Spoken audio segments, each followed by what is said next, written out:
Okay, welcome back. Please grab your seats. And welcome to Lead the Future Career Mastery and Tech Trends track. Proudly sponsored by HTech, where our speakers will explore the challenges and opportunities shaping engineering, mobility, and technology today. So, we have 4 speakers. First of them is Edin Golubovic, Vice President of R&D at EnOcean, and he will discuss how fostering leadership at all levels empowers engineers and unlocks team potential. Edin, please join me on stage.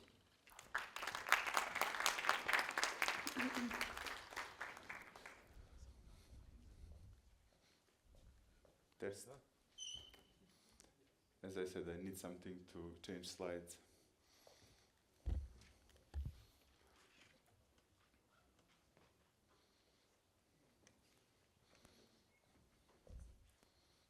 Okay. Good, it works. Welcome everyone. My name is Edin. Thanks for introduction. Today I'm going to talk about empowering engineers and cultivating leadership at every level. I'm going to talk a little bit about my personal experience in the topic of leadership, and also I'm going to try to provide some framework for young people like yourself on how to become leaders. I currently hold a position as a VP of R&D at EnOcean, and I lead a team of 30, and that's divided currently into 5 teams. So why is this topic important? The technology today is moving at a pace never seen before, and this is driven by AI mostly, where engineers are no more technical executors, but are really at the forefront of the innovation. And this is why it is important that we embrace leadership also as ever-evolving topic, and we empower our engineers to become leaders that lead to the high-performance culture overall for organizations. So why do we need new leadership approach? What is wrong with the old one? Well, the new era of technology requires a shift from that traditional command and control leadership to an empowering model where every team member is trusted to contribute and take responsibility for their decisions. Now, this topic involves obviously many different aspects, and I'm going to try to address some of them today, and hopefully that you can draw conclusions and become engineering leaders yourself. But first of all, I would like to a little bit more say a few more bad things about command and control, and mostly through the example. Okay, so here are the 2 examples that I choose for today, where I explain the limitations of the top-down approach. So the first one is many of us have heard about, if not all of us have heard about the Space Shuttle Challenger disaster in '86. Soon after the launch of the shuttle has crashed into the Atlantic Ocean. Many think about incidents as a technical failure, O-ring. But actually, the commission that was formed later on to investigate the disaster has identified the management and the leadership style of NASA as the primary reason for the incident. Basically, this happened in 1986. In 1977, 9 years prior to that, engineers have data that show that O-ring have problems at the very low temperatures. That data and that messaging of engineers was basically ignored by their managers, and that never actually propagated The information never propagated to the people who were making decisions. So this demonstrates some of these problems that this top-down and command and control have in place. The second example, one of my favorite ones, is this, that the Kodak engineer developed digital cameras in 1975, which was obviously way ahead of the time, but they were innovators. And this happened actually at the engineering level, where people were actually curious about, hey, how can we make this camera think better and more efficient? And management basically ignored this innovation and ignored the engineer's view, and they considered the digital photography as a threat rather than an opportunity. And the voices of those engineers just couldn't be heard. So through these two examples, you basically can understand that if you have this classical top-down structure in leadership, that basically when engineers' voices are not heard, and when the voices of those who possess the information are not heard, can either lead to disasters or missed opportunities.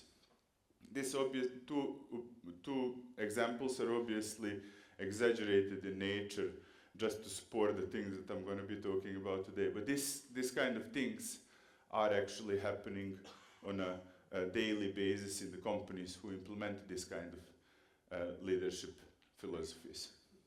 So what can we do about this one? This is the main question.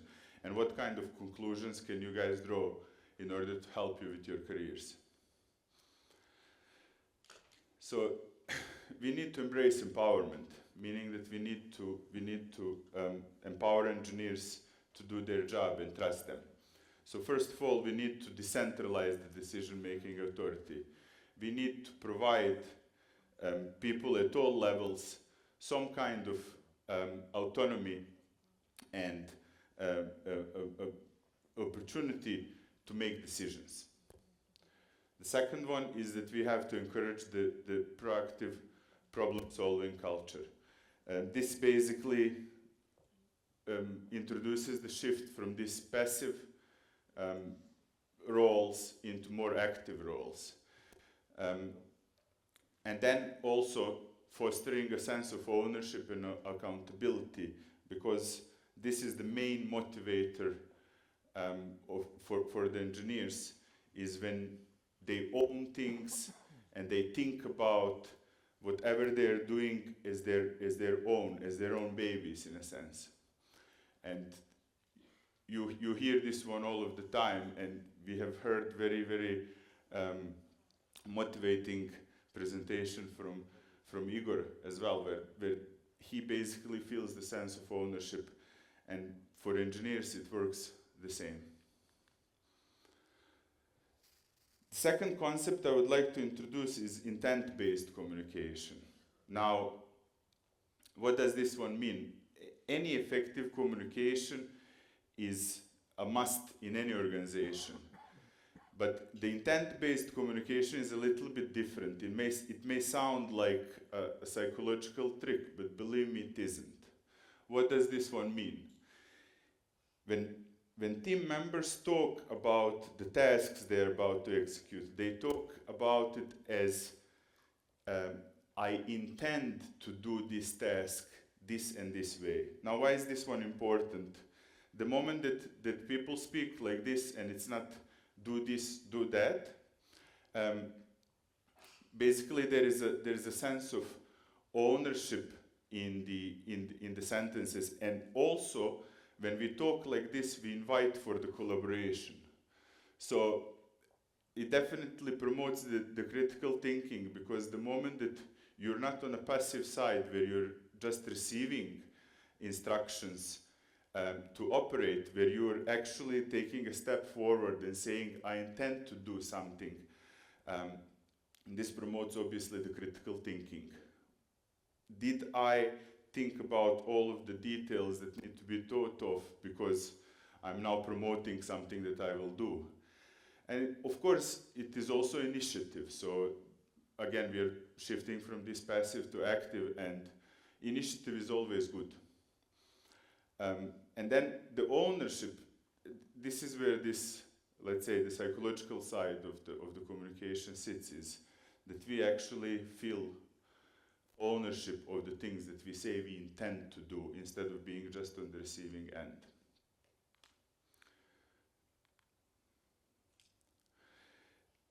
Obviously, when we are doing something and we are taking ownership and acting with autonomy, we need to be trained. We need to have competence to do so.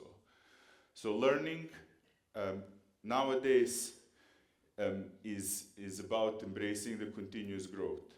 In this world that we live and the technology pace that we are experiencing, not learning, staying passive is actually falling behind.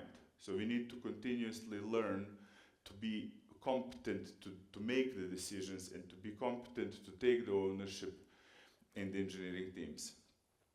Training is obviously a little bit more on the organization side, where organizations have to offer development opportunities to the engineers, but engineers also must be the ones who are asking for it. And then obviously, through learning and training, you build skills that allow you to enable you to make informed decisions. And I can say that definitely technical competence is an important pillar, and it's a foundation of the empowerment of the engineers.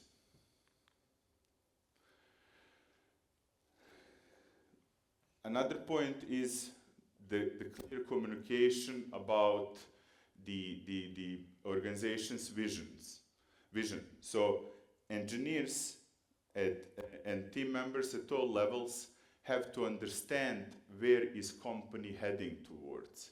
And this has to be communicated openly and transparently.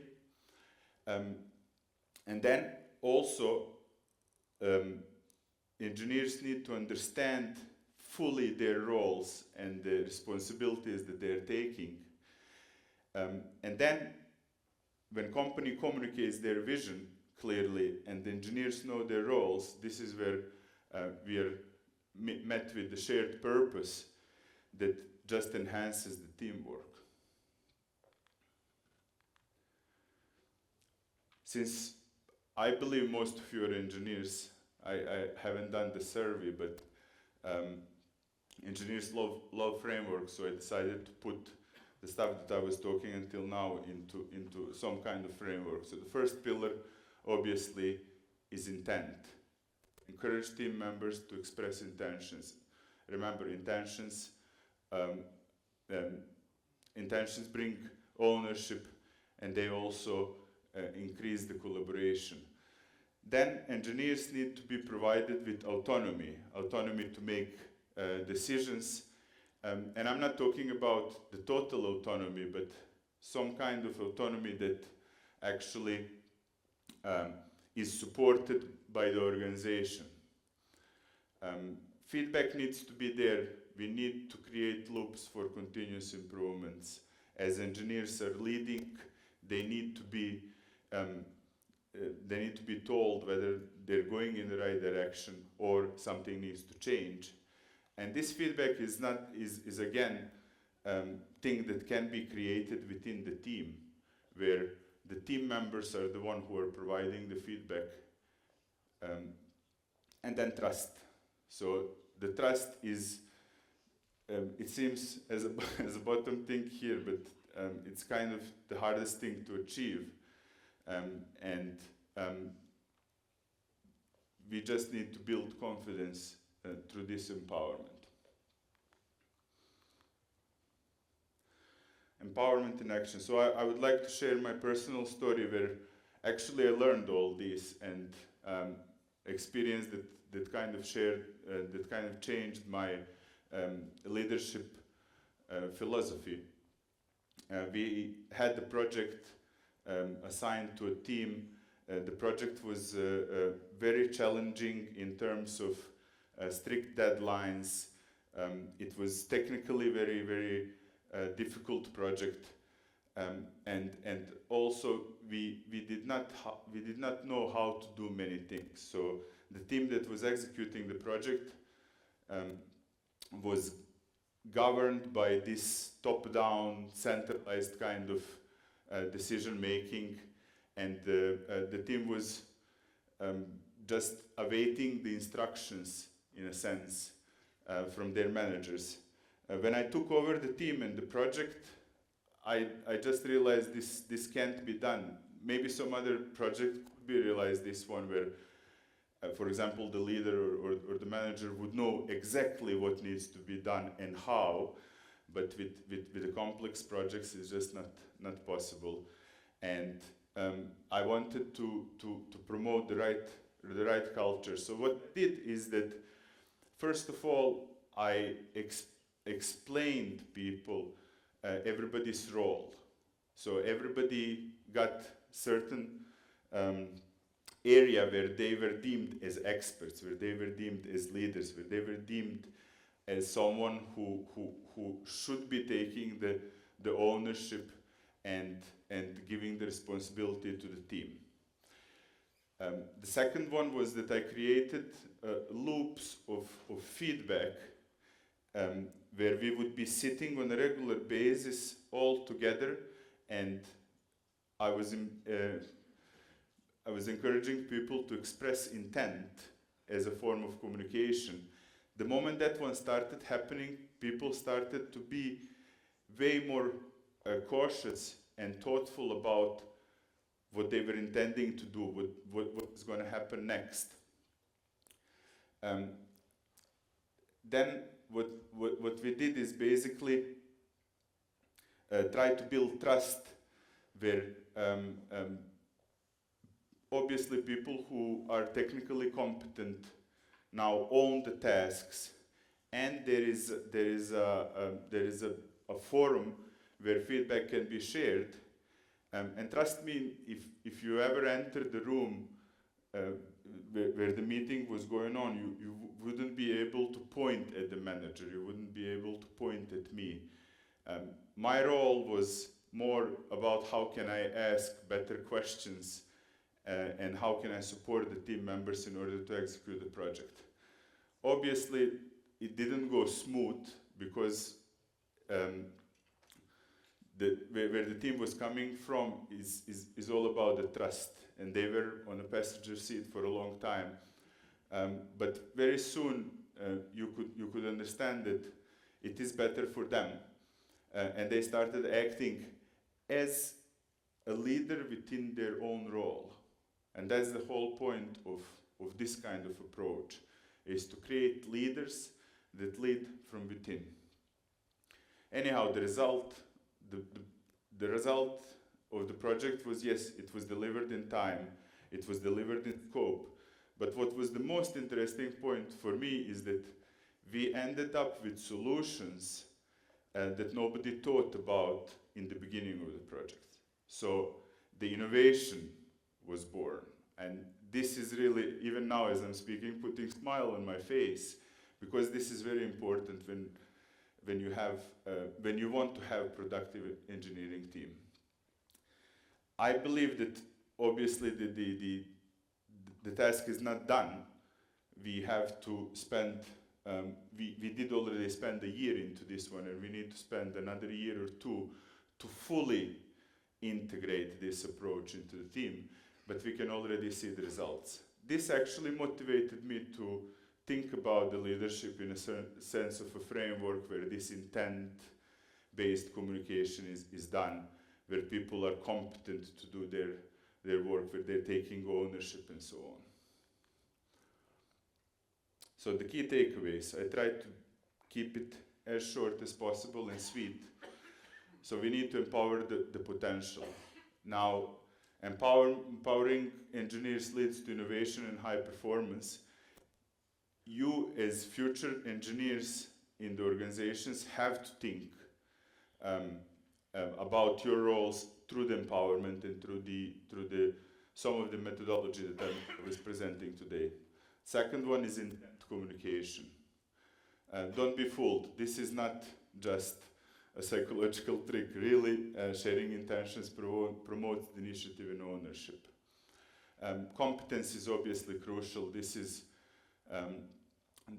goes without saying that the technical competence is the base of everything else. And then the strategic clarity. This is more on the leadership of the organizations that promote this, that give the clear vision, and the practical strategies that just align team efforts. And we are all moving towards shared purpose. The call to action is there as well. So what can you do at this point is that you have to start implementing the empowerment practices. The second thing that you can do, the moment that you figure it out yourself, you have to encourage the peers to embrace the leadership roles. And then hopefully we can shape the future of engineering together. Thank you very much for listening.